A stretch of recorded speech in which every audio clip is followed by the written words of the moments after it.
Kita akan mulaikan dengan lagu-lagu. Lagu itu akan akan diaktifkan oleh eh, pusat pusat media Gereja Masyarakat Hari Ketujuh Uni Conference kawasan Timur.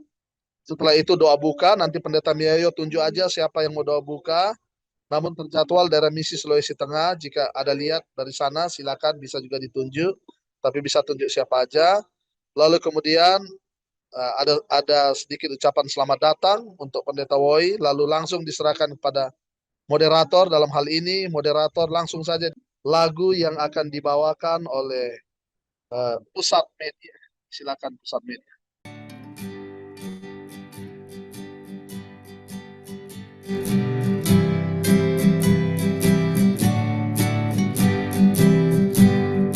Kasih surga yang terindah turunlah pada kami, dalam kami bertatalah dan sucikanlah hati.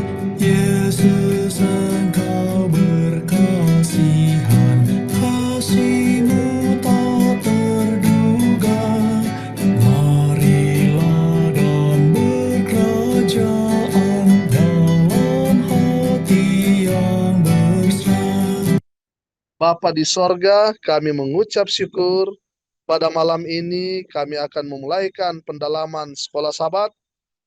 Kiranya Tuhan menyertai kami semua dan memampukan Pendeta Laudawoi untuk menjelaskan firman. Rohmu melingkupi kami semua. Di dalam nama Yesus kami sudah berdoa. Amin. Baik, selamat datang Pendeta Laudawoi. Boleh dites suaranya? Selamat malam. Selamat malam. Selamat datang Pendeta Woi. Terima kasih sudah bergabung dan kami sangat berterima kasih karena salah seorang dosen terbaik dari Universitas Kelabat bisa bersama-sama dengan kita untuk memberikan pendalaman sekolah Sabat pada saat ini. Dan saya lihat di sini ada pendeta direktur sekolah Sabat dari daerah Conference Sulawesi Selatan, Barat dan Tenggara. Pendeta Stephen Goni. Pendeta Stephen, bisakah bersuara? Ya, pimpinan, siap. Oke, terima kasih. Jadi nanti tolong di-handle untuk menjadi moderator ya, bisa Oke, oke, sekaligus. baik, baik. Juga ini permohonan kami. Pertama, untuk pusat media supaya bersedia untuk mempersembahkan lagu buka. Lalu kemudian yang kedua, untuk teman-teman yang ada di Zoom jika dimintakan untuk menjadi MC atau moderator agar bersedia. Terima kasih. Selanjutnya saya serahkan kepada Pendeta Stephen Goni untuk menjadi moderator untuk diskusi yang saya yakin, pendalaman dan diskusi nanti yang saya yakin akan sangat berharga bagi kita semua. Disilakan Pendeta Stephen Goni. Baik, terima kasih pimpinan. Baik, untuk eh, selanjutnya kita akan siap untuk memulaikan pembahasan kita pada malam hari ini. Eh, Mungkin didahului dengan lagu pembukaan. Sudah diisi oleh multimedia. Tim multimedia boleh memandu untuk lagu pembukaan. Tadi sudah doa buka Pendeta, Oke, langsung oke. Maaf, langsung maaf. masuk. Baik, tanpa menunggu waktu lagi, mari kita siapkan hati kita untuk mendengarkan materi pembahasan Sekolah Sahabat yang akan disampaikan langsung oleh eh, hamba Tuhan, Pendeta Laudewoi. Dan informasi buat kita semua, buat teman-teman hamba Tuhan se-Uni Conference Indonesia kawasan Timur, sebentar nanti ada sesi untuk tanya jawab. Bagi teman-teman yang sudah sempat menyimak akan materi malam ini, teman-teman boleh memberikan pertanyaan baik melalui chatting di media Zoom malam ini atau boleh langsung memberikan pertanyaan secara langsung kepada narasumber kita pada malam ini. Baik, untuk selanjutnya kami serahkan kepada hamba Tuhan, Pendeta Woi, untuk boleh membawakan materi sekolah Sabat pada malam ini. Disilakan Pendeta.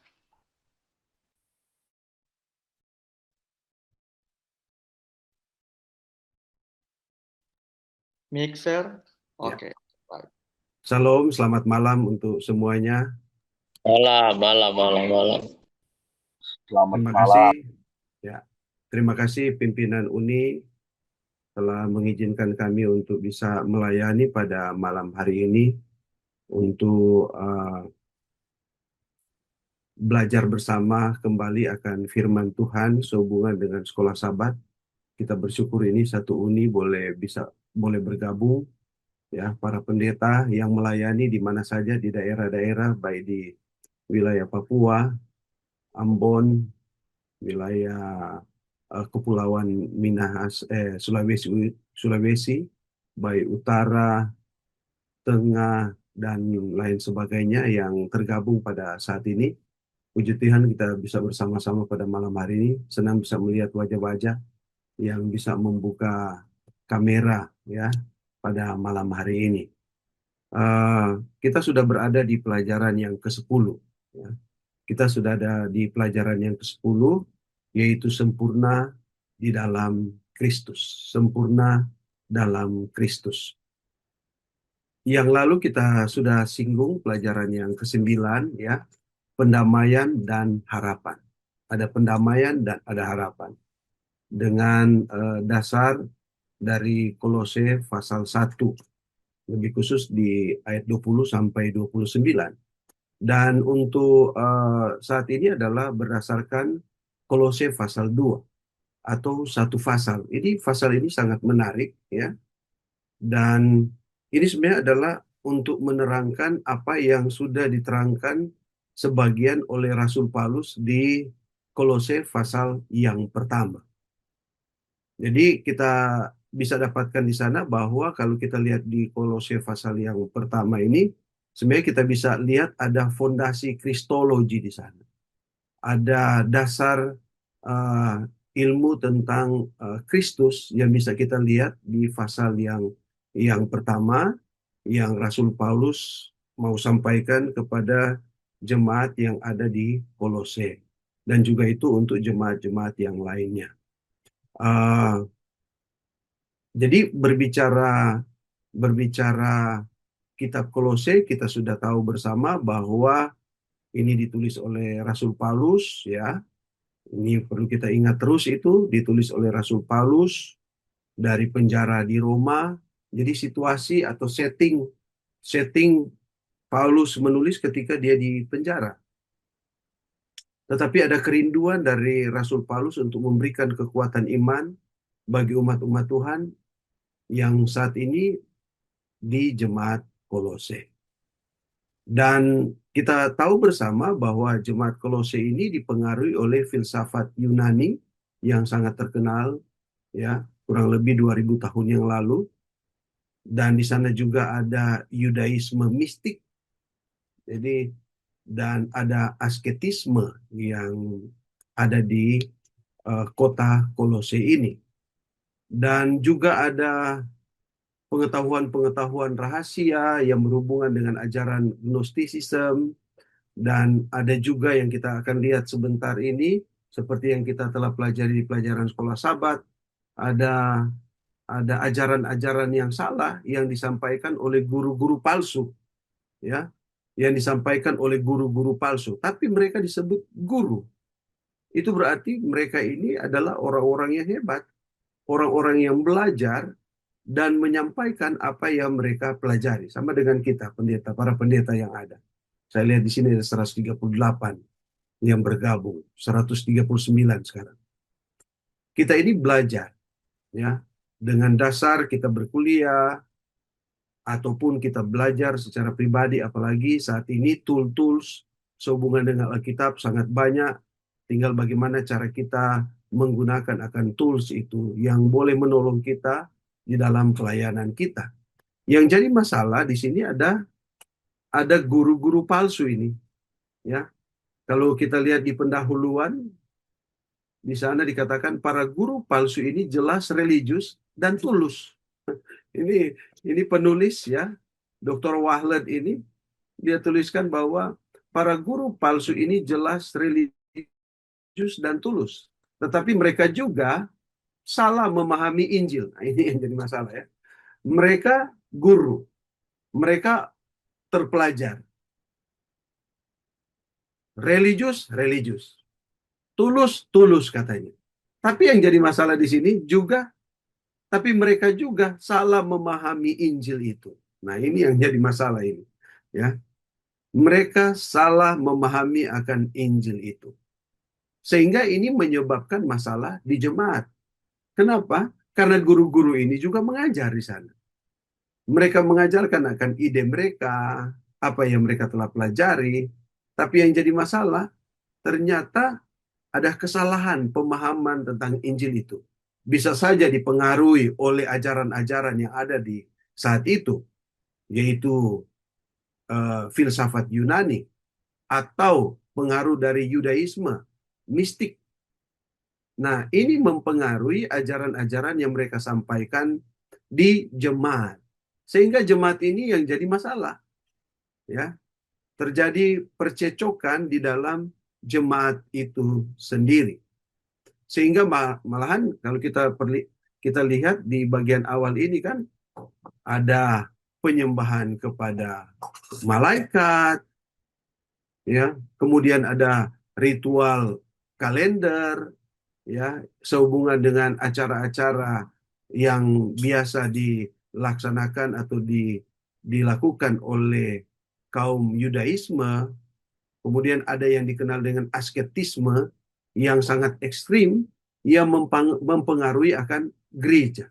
Jadi tantangan gereja pada saat itu sangat hebat, ya. Sehingga Rasul Paulus sampaikan itu. Dia ungkapkan itu ketika dia menuliskan surat kepada jemaat Kolose. Karena yang mengajarkan ini yang sangat berpengaruh. Makanya kita para pendeta yang ada pada saat ini orang belajar sekolah Sabat ini adalah supaya orang ini bisa mengajar dengan baik. Ya, kita semua sudah memiliki dasar yang sangat-sangat kuat melalui pendidikan, apakah di UNCLAP ataupun sekolah tinggi yang ada di Papua ataupun yang ada di UNAI dan sekolah-sekolah kita yang ada di Indonesia ini.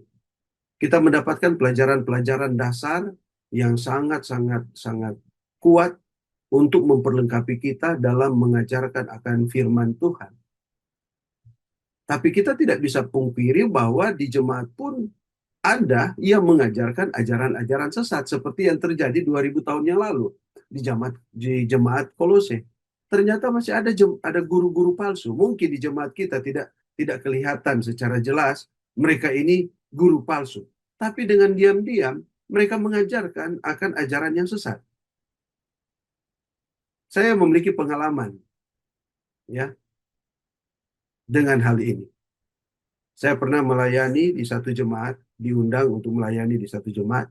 Ketika berada di sekolah Sabat, saya diam, ya. Mereka aktif, anggota jemaat aktif. Saya senang sekali anggota jemaat aktif. Ya, saya berikan kesempatan mereka untuk memberikan ide-ide mereka sehubungan dengan sekolah Sabat. Tapi ada satu bapak yang saya lihat, ajarannya sudah melenceng dari dasar kepercayaan kita. Dia mulai ajarkan ini. Saya mulai, ini mesti dihentikan ini, ya. Dan saya lihat sebelum saya berkomentar, bereaksi, ada anggota yang mulai berkomentar, wah, Pak, ini salah ini. Saya sangat senang melihat anggota jemaat yang juga berani menghadapi akan ajaran yang salah. Itu berarti dia memiliki dasar yang bagus, yang kuat mengenai ajaran kita.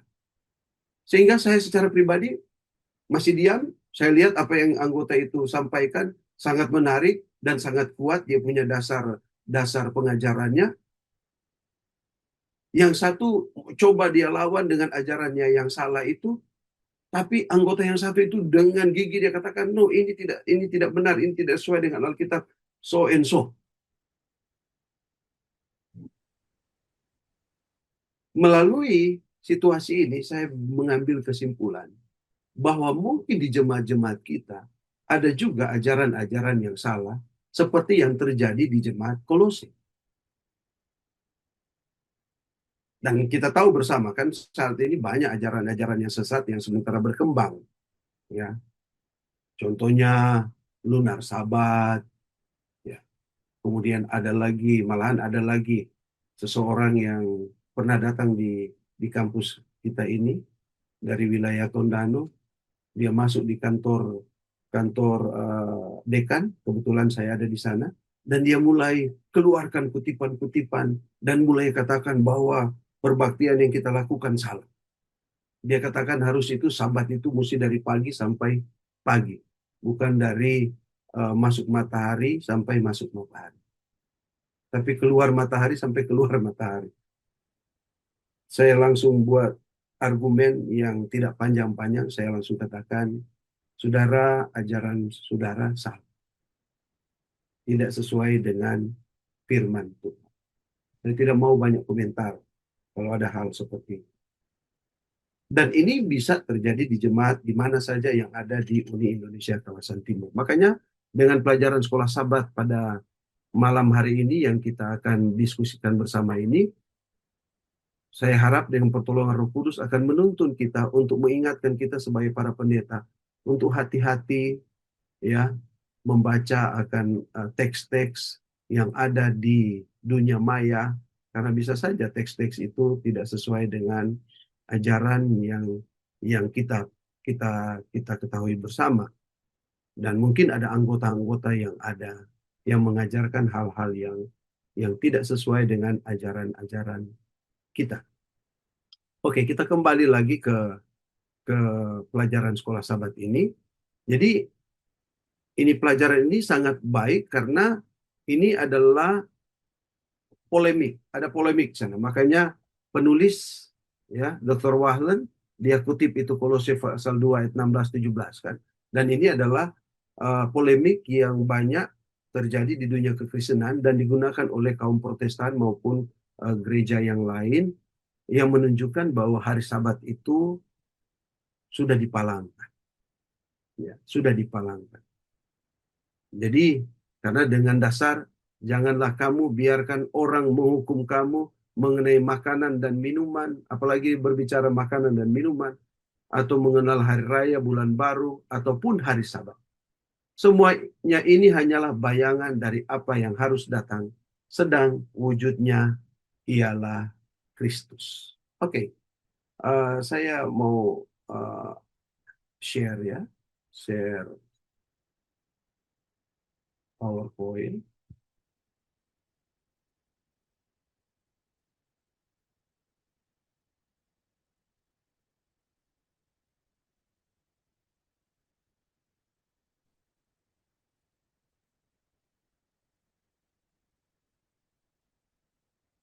Apa kelihatan ini? Slideshow pendeta. Oh, slideshow. Sudah? Apa sudah ini? Sudah muncul ini slideshow? Boleh kelihatan? Swap display-nya pendeta, di swap. Di swap ya, di swap. Oke. Sudah ini? Aman? Aman pendeta, aman. Oke, terima kasih ya, terima kasih. Jadi kalau kita perhatikan di sini, memang tema pelajaran sekolah Sabat untuk kuartal ini adalah menyatukan surga dan bumi Kristus dalam Filipi dan Kolose. Saat ini kita berada di kitab Kolose ya, di kitab Kolose. Mari kita lihat. Kalau kita lihat Kolose pasal 2 ini, kita bisa bagi strukturnya secara umum. Banyak perdebatan sehubungan dengan struktur ya, tetapi paling tidak ini yang secara umum yang diterima oleh para ahli ya. Jadi ada di sini yaitu ini saya kutip dari Douglas J. Moore ya, dia adalah seorang ahli di Perjanjian Baru ya. Ini Dr. Tandidio sangat kenal dia, mengerti karena banyak buku kita ambil dari penulis ini. Jadi dia bagi strukturnya di Kolose pasal 2 ini, ayat 1 sampai 5 ini adalah gambaran pergumulan pastoral Paulus karena situasi yang terjadi di jemaat Kolose.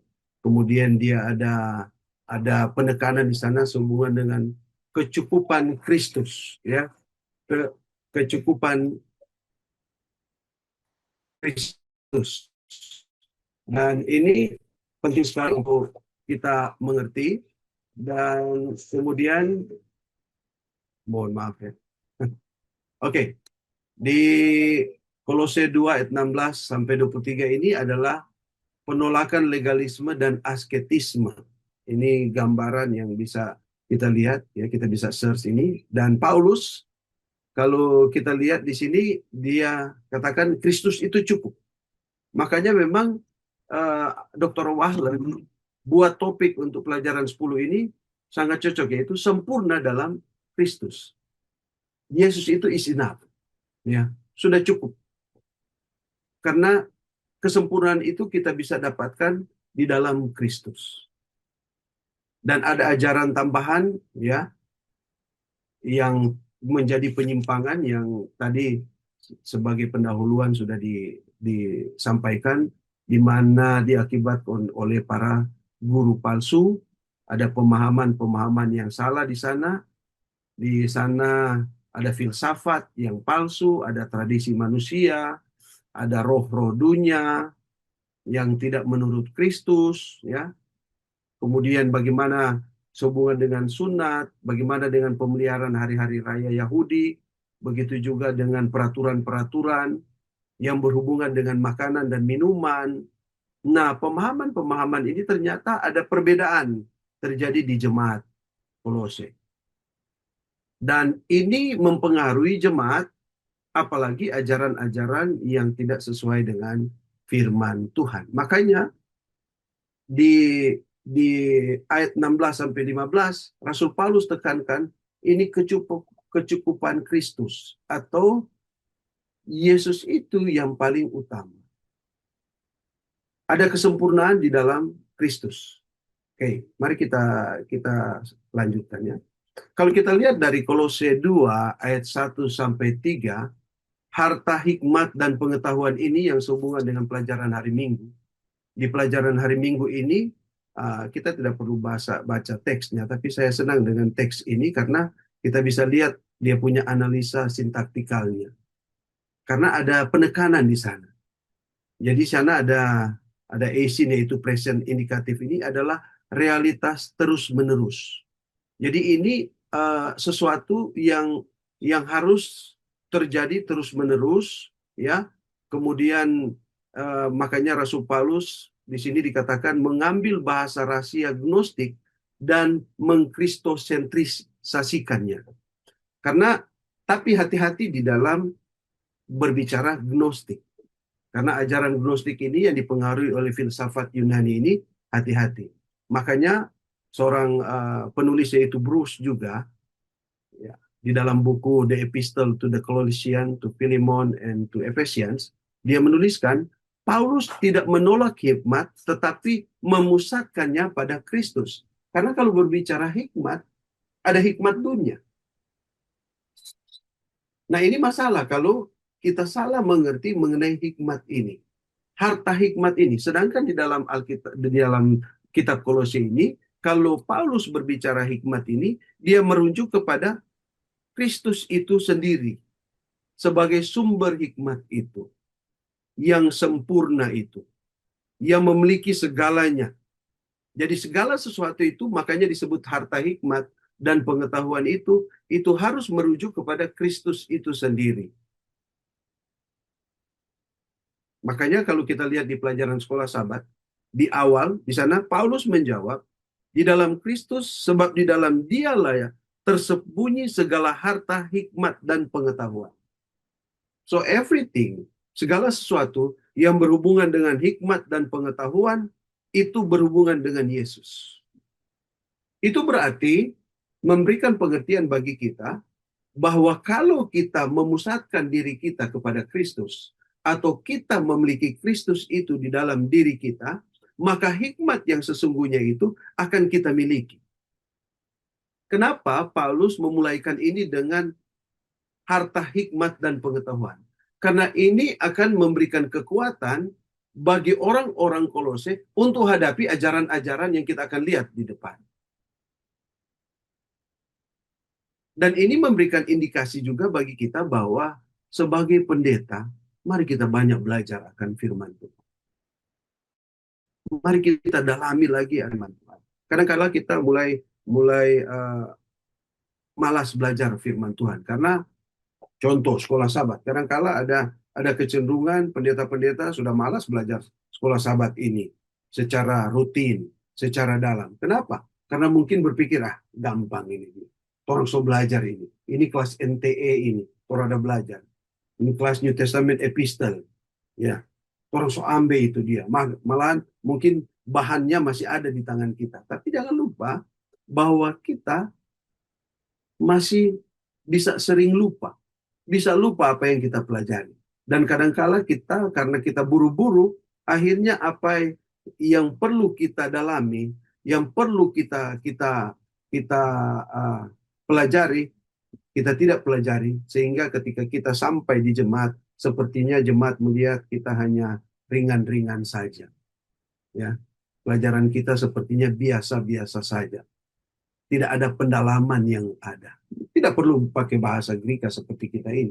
Tapi paling tidak kita buat penekanan yang penting sehubungan dengan hal-hal prinsip yang ada.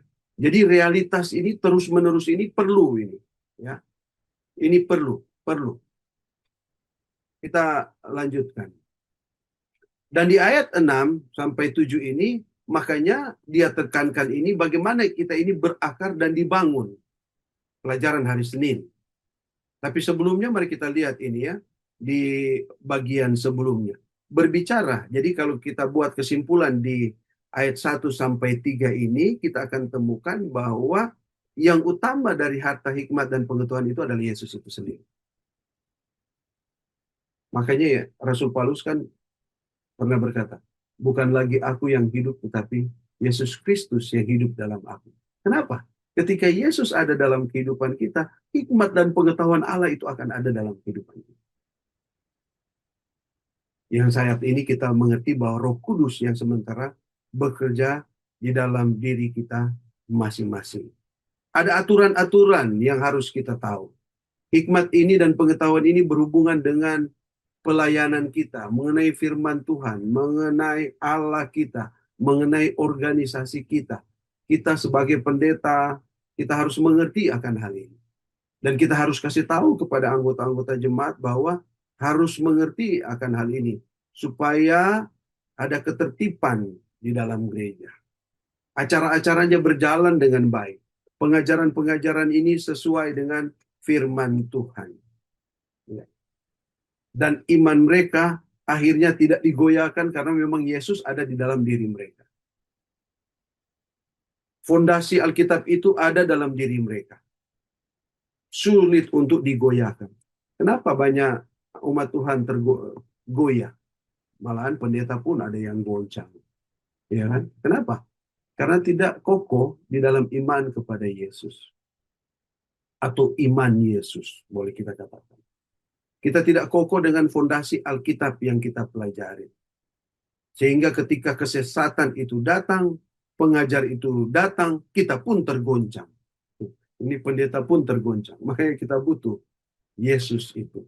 Yang akan menguatkan kita, yang akan memberikan kekuatan bagi kita untuk menghadapi tantangan-tantangan yang ada. Jadi, poin yang pertama, Yesus.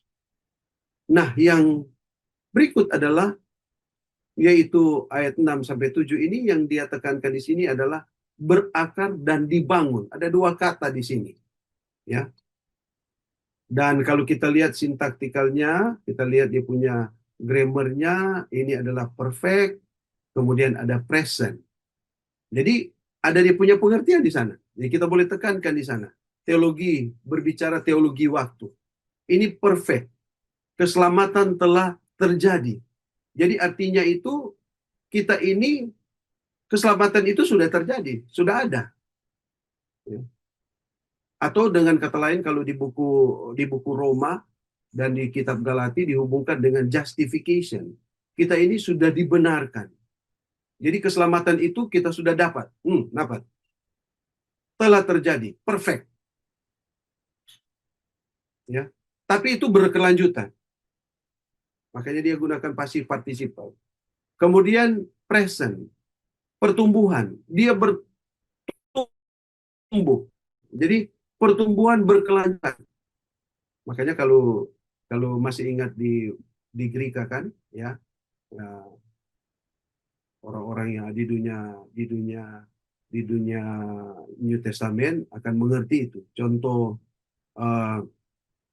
kata kerja present ini kan, yang biasa bisa diterjemahkan contoh luo, ya, kata luo, I lose atau I am losing. Jadi cara menerjemahkan itu berkelanjutan, present. Ya. Kalau di dalam bahasa Inggris dia gunakan present continuous, tapi kalau dalam bahasa Greka hanya gunakan present dalam bentuk present. Kita terjemahkan I lose, saya hilang, atau I'm losing. Dan ini menunjukkan akan pertumbuhan berkelanjutan. Jadi kalau berbicara berakar dan dibangun itu adalah berkelanjutan. Ya, bukan hanya berakar kemudian tetapi dia berkelanjutan. Makanya di kitab Mazmur katakan pohon yang ditanam di tepi aliran air, dia akan menghasilkan buah pada musimnya. Ya, apa saja yang dibuatnya berhasil, dia berbuah, tidak layu daunnya, itu dia bertumbuh, dia menghasilkan. Ya, keselamatan telah terjadi dan kemudian pertumbuhan itu harus berlanjut. Ketika kita menerima Kristus. Makanya itu yang dikenal di buku Roma itu justification by faith dan sanctification by faith. Jadi bukan hanya berakar kemudian diam, harus bertumbuh. Ya, harus bertumbuh di dalam Kristus. Ya, harus bertumbuh. Makanya ini penulis O'Brien ini dia katakan struktur partisipal menunjukkan keseimbangan antara posisi dan proses. Ya, bagaimana kita sebagai umat Tuhan? Apakah kita cuma sebagai anggota gereja atau sebagai pendeta, nama pendeta, tetapi bertumbuh enggak kerohanian kita? Anggota-anggota jemaat, sudah anggota jemaat. Ya, seharusnya kalau dia berakar, dia akan bertumbuh. Dia akan berkembang, ya, dan menghasilkan. Nah, orang-orang yang ada di dalam Kristus menurut Rasul Paulus di dalam Kolose 2 ayat 6 sampai 7 ini orang ini harus apa? Dia berakar dan bertumbuh.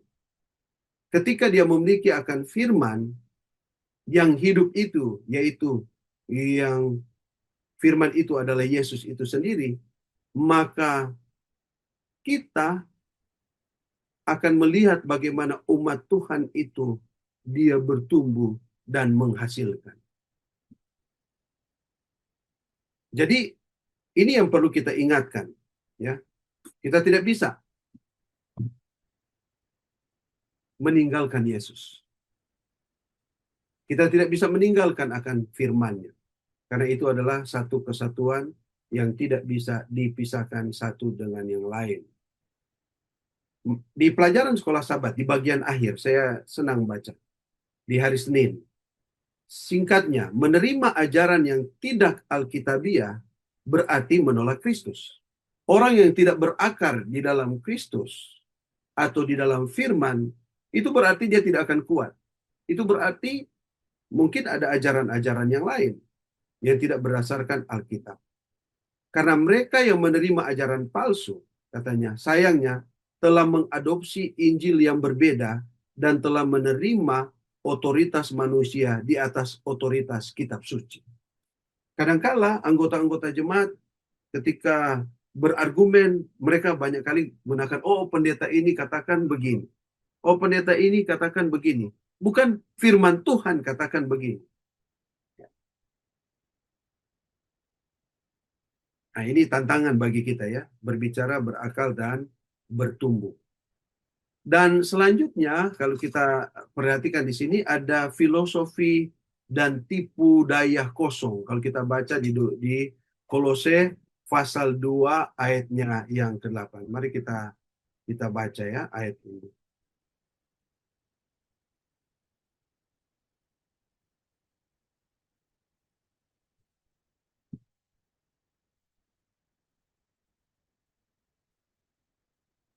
Kolose pasal 2 ayat 8.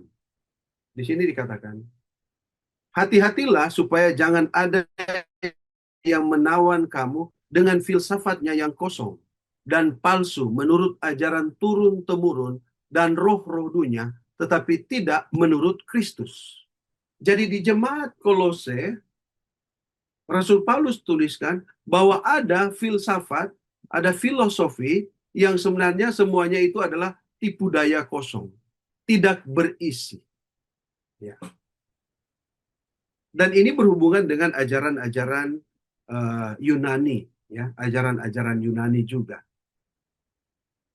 Filsafat Yunani yang dapalia rohani, dapalia alkitabiah, ternyata terjadi sinkretisme.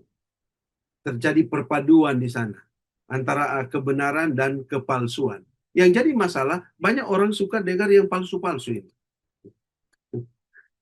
Dan di jemaat juga ada yang orang senang dengan palsu-palsu. Mudah-mudahan orang pendeta ini tidak ajarkan hal-hal yang palsu ya, hal-hal yang palsu. Jadi ini berhubungan dengan kuasa kosmik ya, atau prinsip dunia yang dipengaruhi oleh ajaran-ajaran Yunani. Seorang penulis ya, James Dunn, dalam buku komentarnya di sana dituliskan, Stosia kemungkinan besar menunjuk pada kuasa spiritual kosmik ya. Jadi ini Stokia ini dalam bahasa Greka ini adalah berbicara kuasa spiritual kosmik yang mengontrol dunia lama. Jadi ajaran-ajaran dewa-dewa yang dipercayai oleh orang-orang Yunani, dan itu juga masuk di dalam gereja. Masuk di dalam gereja. Dan ternyata di sini Rasul Paulus katakan itu semua tipu daya kosong. Ya. Kenapa? Karena tidak menurut Kristus. Tidak menurut Kristus.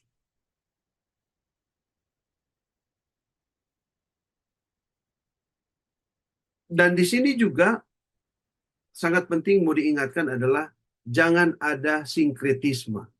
Hati-hati orang pendeta ajar ajaran-ajaran yang ada gabungan antara kebenaran dan ketidakbenaran yang kita kenal dengan sinkretisme religius, seperti yang terjadi di jemaat Kolose. Dan ini benar-benar ada di sana.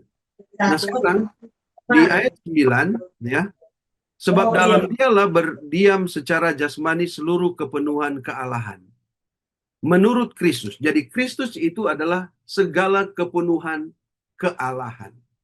Segala kepenuhan alahan. Ini menunjuk esensi ilahi penuh. Inilah yang dikenal dengan inkarnasi. Ya, inkarnasi yang sangat nyata. Melihat Kristus sudah melihat Allah. Melihat Kristus sudah melihat Allah. Makanya Rasul Paulus katakan, dialah berdiam secara jasmania seluruh kepenuhan kealahan.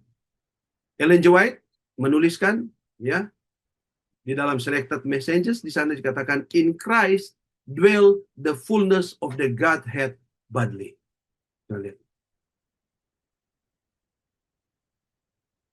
Dan ini menurut Mo ya, menurut Mo ini adalah salah satu pernyataan kristologi tertinggi dalam Perjanjian Baru. Seorang ahli katakan, ini kristologi ya. Ilmu tentang Kristus ketika Allah menjadi manusia. Fullness of the Godhead bodily. Jadi ini sangat penting untuk kita ketahui. Kenapa? Dia mau bandingkan dengan ciptaan-ciptaan yang ada. Yang dirasa hebat oleh guru-guru palsu. Yang menurut Rasul Paulus itu semua omong kosong. ya. Filsafat-filsafat yang ada di dunia ini yang tidak berdasarkan firman Tuhan, semuanya itu adalah filsafat yang kosong, palsu, karena tidak memberikan keselamatan. Karena dewa-dewa mereka itu tidak memberikan keselamatan. Ajaran-ajaran filsafat itu tidak menuntun kepada keselamatan. Yang menuntun kepada keselamatan adalah Kristus sebagai kepenuhan kealahan. Dan di ayat 10 dikatakan, dan kamu telah dipenuhi di dalam Dia. Dialah kepala semua pemerintah dan penguasa. Kamu telah dipenuhi di dalam Dia. Hebat sekali ini Rasul Paulus katakan. Ini dalam bentuk perfect pasif ini. Yang memberikan implikasi katanya kepenuhan orang percaya berasal dari kepenuhan Kristus. Jadi orang yang percaya itu, dia akan memiliki Yesus. Dia akan dipenuhi dengan kuasa Yesus. Dia akan dipenuhi dengan kebenaran Kristus. Makanya di sini disebut dengan perfect. Dalam bentuk perfect. Kamu telah dipenuhi. Siapa mereka? Yaitu orang yang percaya. Orang yang percaya kepada Kristus itu, ya, mereka akan menjadi kuat. Tidak perlu membutuhkan mediator tambahan. Karena memang kita sudah cukup. Yesus itu sendiri sudah ada di dalam diri kita, ya. Nah, sekarang mari kita lanjutkan lagi. Ini ada menghapus surat hutang. Nah, ini menarik sekali ini. Rasul Paulus tekankan di sini. Ini dia gunakan dalam bentuk auris, artinya sudah terjadi, ya. Ini dokumen hutang ini sudah terselesaikan. Dan ini berhubungan dengan hutang ini, surat hutang ini adalah pelanggaran-pelanggaran manusia.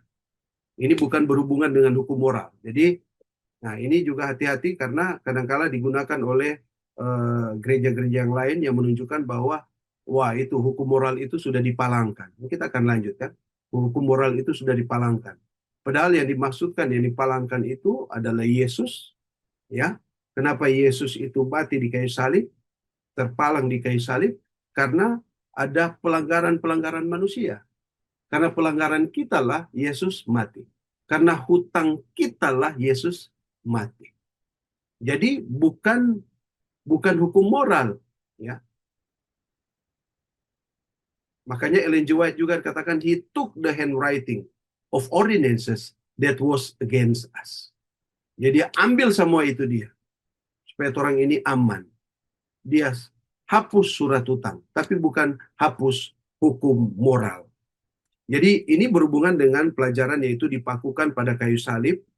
Dan sebenarnya hari Selasa dan hari Rabu ini ada topik yang sama sebenarnya. Bayangan atau wujud, karena ini membahas hal yang sama. Kita lihat. Melucuti pemerintah dan penguasa. Ya. Salib adalah kemenangan kosmik, bukan kekalahan. Makanya di ayat di sini dikatakan ayat 10, dan kamu telah dipenuhi dalam Dia, Dialah kepala semua pemerintah dan penguasa. Yang benar, Tuhan itu adalah penguasa. Ya, malah di buku Daniel pasal 2 Tuhan yang mengangkat dan apa? Menurunkan raja. Coba lihat itu. Karena memang Tuhan yang maha kuasa. Segala sesuatu bisa dia selesaikan. Penguasa, pemerintah, di atasnya ada Tuhan. Dan Dun dalam bukunya, dia katakan salib adalah kemenangan kosmik. Jadi salib ini melebihi segala sesuatu, karena masalah kosmik, masalah dosa itu diselesaikan.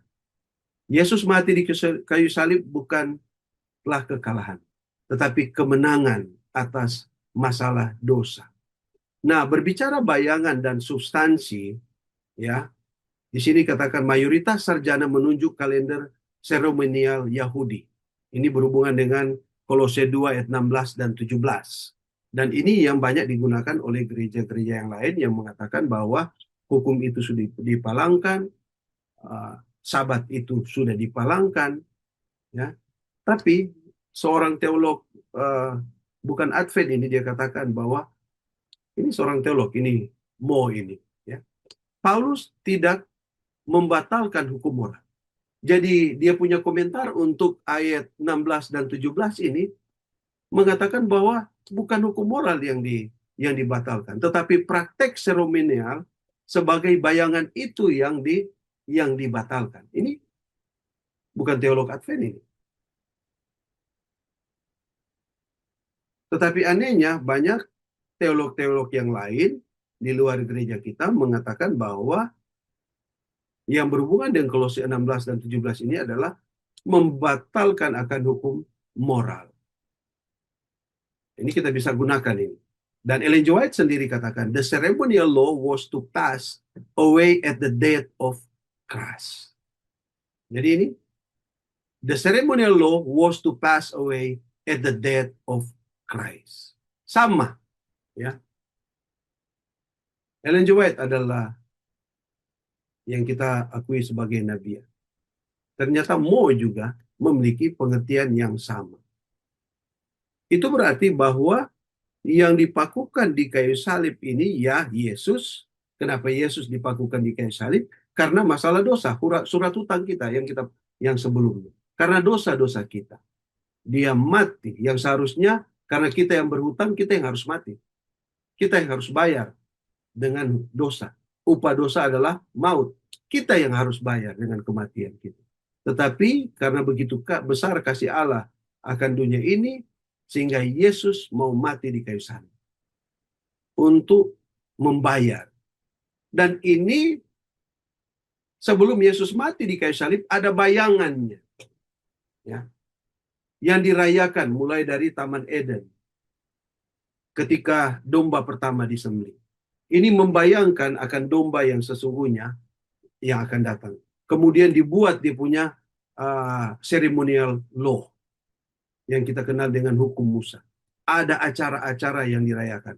Ada kalender-kalender yang berhubungan dengan event-event perayaan orang Yahudi. Ada 7 di sana, ya, yang dirayakan oleh orang Yahudi. Okay. Kemudian ada acara-acara yang lain yang dilakukan di Ka'bah.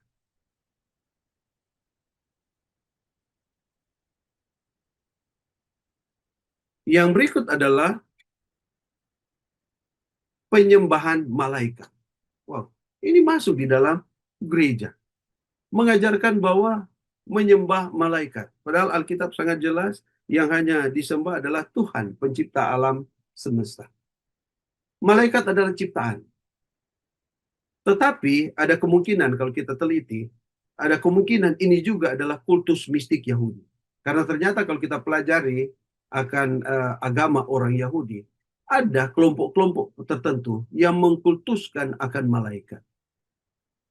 Sehingga ada indikasi bahwa mereka juga menyembah malaikat. Itu berarti bahwa di dalam gereja itu, gitu kan, gereja Kolose itu ada yang berasal dari orang Yahudi yang jadi Kristen, dan ada orang kafir yang jadi apa? Kristen. Nah, berhubungan dengan bayangan dan substansi ini, ya, bayangan dan substansi ini juga dilakukan oleh orang Yahudi yang jadi Kristen, yang masih mempraktikkan itu di dalam gereja, sehingga terjadi pertentangan, masih mengajarkan akan acara-acara ini untuk dilakukan. Padahal itu sudah berakhir di kayu salib. Nah, ada lagi tambahan, mengkultuskan akan malaikat. Dan ini adalah merupakan mistik Yahudi. Ya. Klaim penglihatan surgawi. Makanya seorang teolog katakan ini bukan kerendahan hati sejati, tetapi kesombongan spiritual terselubung. Dia katakan. Jadi hal-hal ini tidak sesuai dengan firman Tuhan, tetapi ada di dalam gereja. Makanya kita sebagai para pendeta, kita hati-hati melihat akan anggota-anggota jemaat. Mungkin mereka banyak membaca buku-buku yang di luar gereja, mereka pikir bagus, tetapi ternyata teologinya salah. Ya, ternyata teologinya salah. Dan tidak berpegang pada kepala. Ini di ayatnya yang ke-19, kalau kita lihat ayatnya yang ke-19, ya. Sir, mohon izin, Sir. Ya, silakan. waktu untuk pemaparan sisa 4 menit, Sir. Oke, ya. Ya, baik, terima kasih, Sir. Oke, jadi berbicara kepala ini ayat 19, sedang ia tidak berpegang teguh kepada kepala dari mana seluruh tubuh yang ditunjang dan diikat menjadi satu oleh urat-urat dan sendi. Jadi kepala ini adalah berhubungan dengan tubuh. Ada kepala. Teologianya pertumbuhan rohani berasal dari relasi dengan Kristus. Makanya Rasul Paulus ingatkan, hubungan dengan Kristus, Pak. Bukan cuma lihat ritual-ritual yang dilakukan tadi. Ya, ritual-ritual yang sudah dipalangkan di kayu salib tapi masih dipraktekkan. Sehingga akhirnya sudah menjadi legalis. Ya. Kemudian di ayat 20-23 di sana ada asketisme palsu. Nah ini di dalam bahasa Greka ini diulang-ulang larangan. Ya. Asketisme palsu ini atau mencoba mencari keselamatan dengan usaha pribadi. Makanya ada muncul kata askese, masih ingat kan di sejarah gereja, beraskese. Ya. Ibadah buatan sendiri. Dapat lihat tampak bijaksana, katanya O'Brien katakan, tetapi tidak memiliki kuasa melawan dosa. Karena bagaimana kita berusaha secara pribadi untuk menghadapi akan dunia ini dia. Kita tidak bisa. Ya. Dan ini adalah larangan. Rasul Paulus dia katakan larangan berulang-ulang. Kalau kita baca frase ini, ya, ini adalah larangan berulang-ulang. Dan kita harus ingatkan kepada anggota-anggota jemaat dan torang sebagai pendeta. Jangan torang berusaha dengan asketisme yang kita anggap rohani padahal tidak rohani. Nah, makanya kalau kita lihat di dalam Kolose pasal 2 ini kita bisa lihat makna teologisnya. Dari pelajaran sekolah Sabat yang kita lihat. Paling tidak ada beberapa hal yang saya taruh di sini ada 5. Kristus adalah kepenuhan ilahi. Dialah hikmat dan pengetahuan itu. Mari kita miliki Yesus itu. Untuk kita memiliki hikmat dan pengetahuan. Supaya kita bisa menghadapi tantangan-tantangan yang ada di dalam gereja kita. Belajar firman dengan sungguh-sungguh. Orang percaya telah dipenuhi di dalam dia. Ya, secara perfect tadi kita sudah belajar. Ketika kita percaya, kita ini dibenarkan. Tapi harus bertumbuh, berakar dan bertumbuh. Salib menghapus hutang dan mengalahkan kuasa kosmik. Ya, secara umum. Dan itu sudah dipalangkan di kayu salib. Berakhir. Kemudian ritual dan asketisme tidak menyelamatkan. Jadi ingat, ritual-ritual. Jangan acara-acara ini, akhirnya kita hanya fokus kepada acara-acara, ritual-ritual, dan usaha-usaha pribadi kita yang sebenarnya itu tidak menyelamatkan. Ya. Dan relasi dengan kepala adalah kunci pertumbuhan. Inilah sempurna di dalam Kristus. Terima kasih. Baik, puji Tuhan, terima kasih Pendeta Woi sudah memberikan pemaparan sehubungan dengan pelajaran sekolah Sabat untuk pelajaran yang ke-10 dengan judul Sempurna dalam Kristus. Untuk 30 menit ke depan ini, kita akan masuk dalam sesi tanya jawab. Jadi teman-teman yang mau bertanya kepada narasumber kita malam ini, boleh mengisi di kolom chat, ataukah mau bertanya langsung, teman-teman boleh angkat tangan, raise hand di Zoom, nanti kami akan memberikan kesempatan. Malam ini, Sir, sudah ada pertanyaan di kolom chat. Saya akan baca satu persatu, nanti Pendeta Woi akan menjawab pertanyaan yang masuk di kolom chat pada malam ini. Untuk pertanyaan yang pertama, dari Pendeta Juan Sampo. Ya.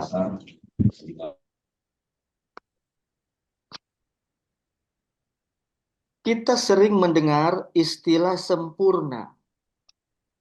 Bagaimanakah kita sebagai anggota GMAHK mendefinisikan kesempurnaan dalam konteks sempurna dalam Kristus?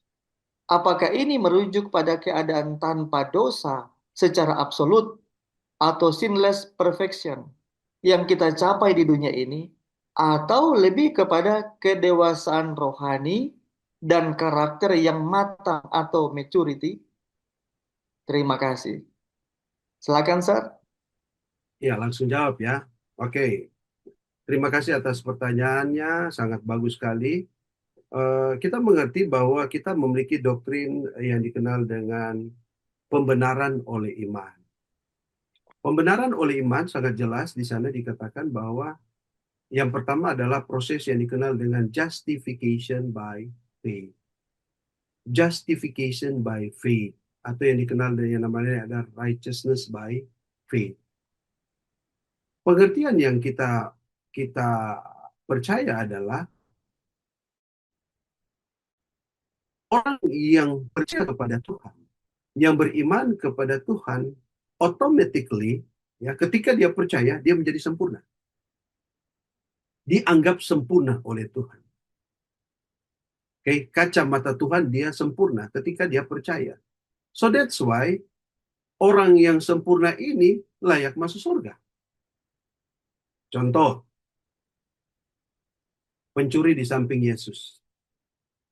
Ketika dia percaya kepada Yesus, Yesus langsung katakan, saat ini engkau sudah bersama-sama dengan aku di Firdaus. Apa artinya ini? Sempurna dari kacamata Yesus. Ketika kita beriman, kita dinyatakan sempurna, kita dijustify, kita dibenarkan. Tapi jangan lupa ada proses yang kedua dalam doktrin itu adalah yang dikenal dengan sanctification by faith, penyucian oleh iman. Jadi definisi gereja Advent hubungan kesempurnaan itu adalah sempurna dalam Kristus. Betul.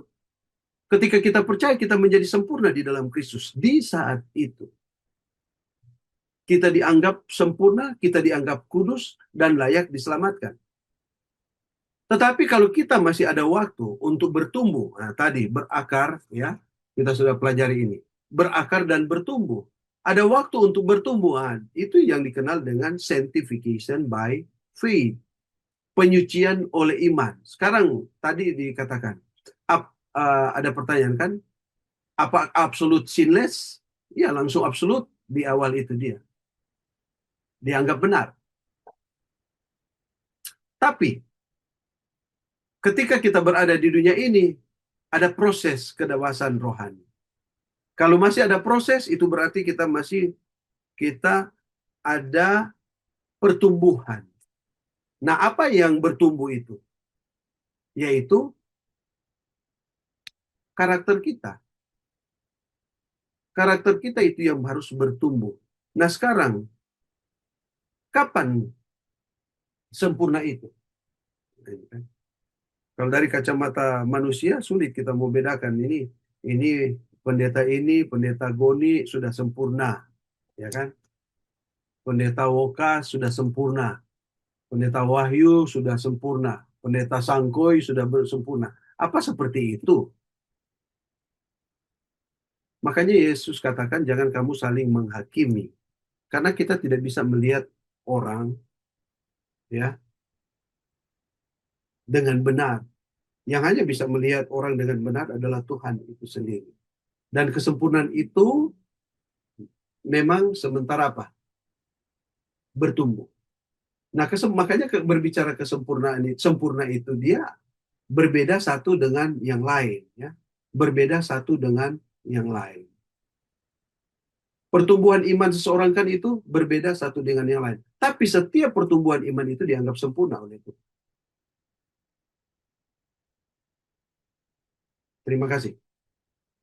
Baik, terima kasih, Sir.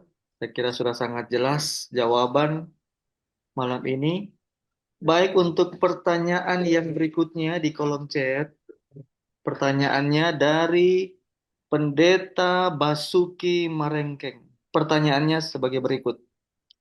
Banyak orang mengatakan bahwa kita adalah orang yang berdosa. Dan mereka katakan kesempurnaan itu hanyalah Kristus. Pertanyaannya, apakah kita bisa sempurna? Dan bagaimana mendapatkan kesempurnaan? sedangkan kita masih sering buat kesalahan dan tidak terlepas dari kesalahan. Monggo, Sir. Ya, terima kasih atas pertanyaannya. Masih ingat Yesus katakan, hendaklah kamu kudus seperti Bapamu di surga kudus. Atau nama lainnya sempurna. Kudus, sempurna, perfect. Oke? Makanya tadi dikatakan bahwa kita tidak bisa melihat orang lain dengan kacamata kita. Ya. Setiap pertumbuhan memang berbicara, kita tidak bisa bandingkan kesempurnaan kita dengan kesempurnaan Tuhan. Kekudusan kita dengan kekudusan Tuhan. Orang ada proses. Ini tadi kan diajarkan. Berlanjut. Berakar dan bertumbuh itu berkesinambungan, berlanjut. Tapi selalu ini hampir sama dengan pertanyaan tadi. Setiap tahap pertumbuhan itu dianggap kudus ketika kita bersama dengan Yesus. Karena ketika kita percaya Yesus, kita bersama dengan Yesus, kita layak selamat. Oke? Jadi berbicara kesempurnaan, apakah kita sama dengan Yesus? Tidak sama dengan Yesus. Kesempurnaan kita dengan Yesus tidak sama. Tetapi pertumbuhan yang penting ini adalah pertumbuhan. Mencapai kesempurnaan itu. Ketika kita bersama dengan Yesus, kita percaya Yesus, kita berakar kepada Yesus, kita bertumbuh di dalam Yesus. Semua proses itu dianggap sempurna oleh Tuhan. Dan layak untuk diselamatkan. Memang ada waktu-waktu di mana kita berbuat dosa. Tapi ketika kita mengaku dosa, di saat itu kita menjadi sempurna. Tidak. Ketika dosa kita diampuni, kita menjadi orang kudus. Maka mengaku dosa setiap saat. Orang banyak kelemahan. Pendeta-pendeta, baik pimpinan, pendeta di uni, di daerah, atau di jemaat. Orang ini sama dalam proses pertumbuhan. Tetapi ketika kita mengaku akan dosa kita, tidak ada dosa yang akan tidak diampuni kalau kita akui. Dan ketika kita akui itu, Tuhan ampuni di saat itu kita menjadi kudus. Terima kasih. Baik, terima kasih, Sir. Saya lihat belum ada yang angkat tangan untuk memberi pertanyaan secara langsung kepada narasumber kita. Itu berarti saya akan melanjutkan untuk membaca pertanyaan di kolom chat. Pertanyaan berikutnya dari Pendeta Daryl Sepang. Pertanyaannya sebagai berikut. Jika seluruh kepenuhan kealahan berdiam di dalam Kristus, dalam Kolose 2:9, bagaimana kepenuhan itu mengalir kepada orang percaya atau kepada kita? Dan apakah dipenuhi berarti menerima esensi ilahi atau berpartisipasi dalam hidup Kristus? Silakan, Sar. Oke, terima kasih atas pertanyaan ini. Menarik ya, bagus sekali. Ya kan, kepenuhan Yesus, kepenuhan Allah itu ada kepada Yesus. Bagaimana kepenuhan itu mengalir kepada orang percaya? Ya, kita terima Yesus. Beriman kepada Yesus. Karena ketika kita beriman kepada Yesus, Rasul Paulus katakan bukan lagi aku yang hidup, tapi Yesus Kristus yang hidup dalam aku. Makanya Rasul Paulus di dalam 1 Korintus pasal 6 dia katakan, tubuhmu adalah bait Allah. Itu berarti kalau Allah tinggal dalam diri kita, Yesus, atau saat ini kita mengerti Roh Kudus yang ada dalam diri kita, maka itulah yang Yesus katakan kamu akan jadi terang dunia. Yesus katakan aku adalah terang dunia.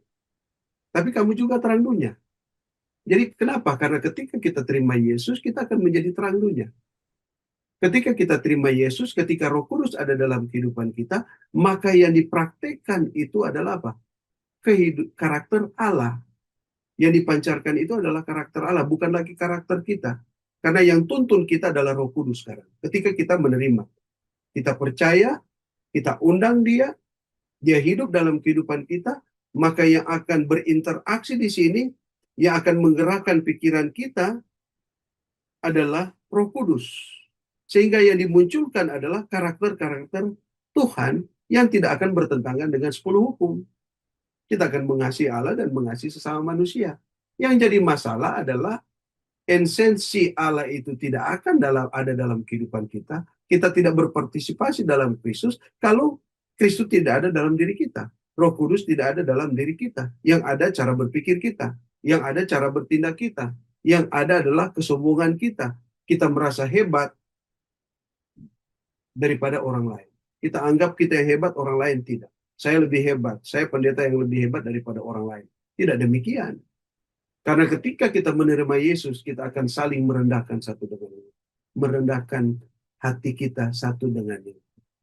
Kita akan tidak merasa sombong satu dengan yang lain. Malah kita akan saling mensupport satu dengan yang lain. Nah, esensi keilahian itu yang ada. Tapi ketika Yesus tidak ada, esensi siapa yang masuk? Lucifer. Sombong. Lebih dari orang lain. Saya lebih berpendidikan dari orang lain. Terima kasih. Baik, terima kasih Sir untuk jawabannya. Saya kira sudah sangat jelas penjelasan dari narasumber kita untuk pertanyaan malam ini. Untuk sesi tanya jawab malam ini, untuk sesi tanya jawab di kolom chat itu hanya 3. Tidak ada lagi pertanyaan yang lain. Kecuali ada pertanyaan dari teman-teman di Zoom, boleh raise hand, boleh angkat tangan. Karena kita masih ada waktu untuk sesi tanya jawab. Ada teman-teman yang ingin memberikan pertanyaan secara langsung kepada narasumber kita malam ini? Boleh raise hand di Zoom kita. Ada? Jadi kita bersyukur dari 160-an tadi, sekarang sudah 204. Itu berarti sudah bertambah untuk yang bergabung malam ini. Oke. Baik, kalau tidak ada pertanyaan lagi, itu berarti sudah sangat jelas pemaparan dari narasumber kita, dosen kita yang terbaik di Ungklab, hamba Tuhan Pendeta Laudewoy. Baik, sebelum kita akan mengakhiri pertemuan kita pada malam hari ini dalam Persatuan Sekolah Sabat untuk pendeta-pendeta se-Uni Conference Indonesia Kawasan Timur.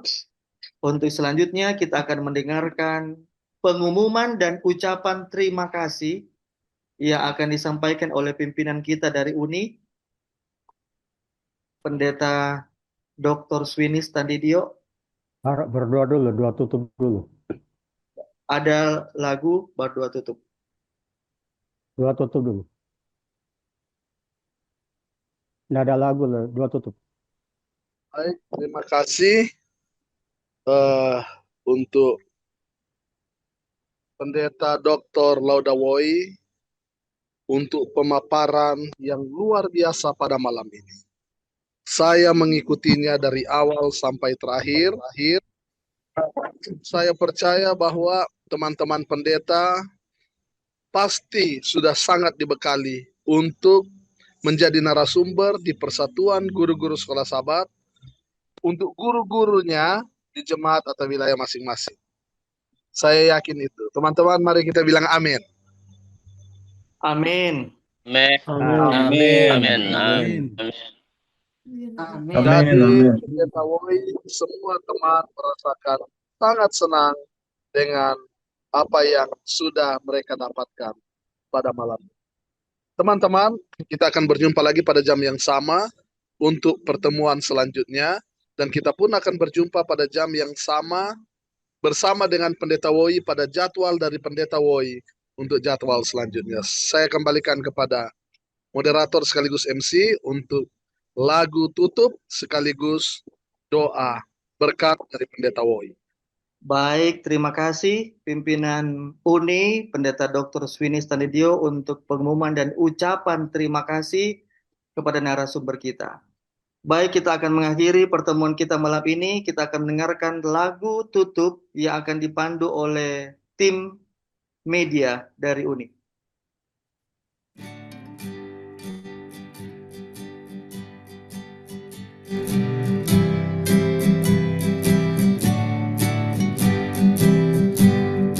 Kasih surga yang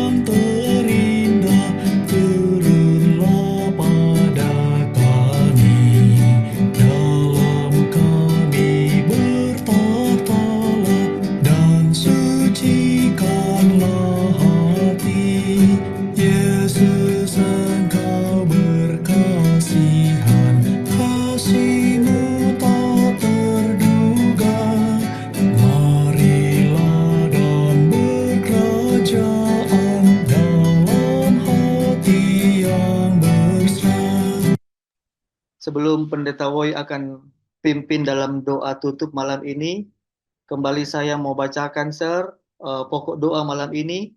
Doakan officer Konferensi Indonesia kawasan Timur, kemudian doakan Sekretaris Asosiasi Kependetaan, Pendeta Franky Sepang, Direktur Pelayanan Sekolah Sabat dan Personal Ministry, Pendeta Dr. Swini Standidio, kemudian doakan Direktur Pelayanan Sekolah Sabat, Pelayanan Perorangan, dan Sekretaris Asosiasi Kependetaan untuk 13 daerah di UKIKT, kemudian doakan seluruh pendeta-pendeta di UKIKT. Kemudian doakan juga seluruh unit kerja sekolah sahabat di Uni Timur, supaya mereka tetap semangat terlibat dalam kegiatan UKSS, dan juga doakan anggota jemaat kita di wilayah Uni Conference Indonesia kawasan Timur. Silakan untuk doa tutup malam ini. Mari kita merendahkan hati, kita satu di dalam doa. Bapa yang bertahta di dalam kerajaan surga, Bapa yang sangat mengasihi kami melalui Yesus Kristus, yang rela mati di kayu salib untuk keselamatan kami, Allah Roh yang selalu menuntun kami, menolong kami, mengingatkan kami. Terpujilah namamu. Kami, para pendeta dari Uni Indonesia kawasan Timur, bersyukur pada malam hari ini bisa bersama-sama untuk belajar bersama akan firman-Mu, mengingatkan kami satu dengan yang lain tentang firman-Mu, karena kami memang butuh diingatkan Tuhan. Biarlah dengan kuasa Roh Suci, apa yang kami telah pelajari bersama pada malam hari ini, untuk menyatukan akan ide kami yang kami akan bagikan di guru-guru sekolah sabat, di jemaat-jemaat kami masing-masing, sehingga guru-guru sekolah sabat juga akan membagikan itu ke unit-unit atau kelompok-kelompok sekolah sabat yang ada di gereja-gereja kami. Dan kami percaya dengan kuasa Roh Kudus, kami semua akan dikuatkan, iman kami akan diteguhkan untuk tetap setia sampai Engkau datang.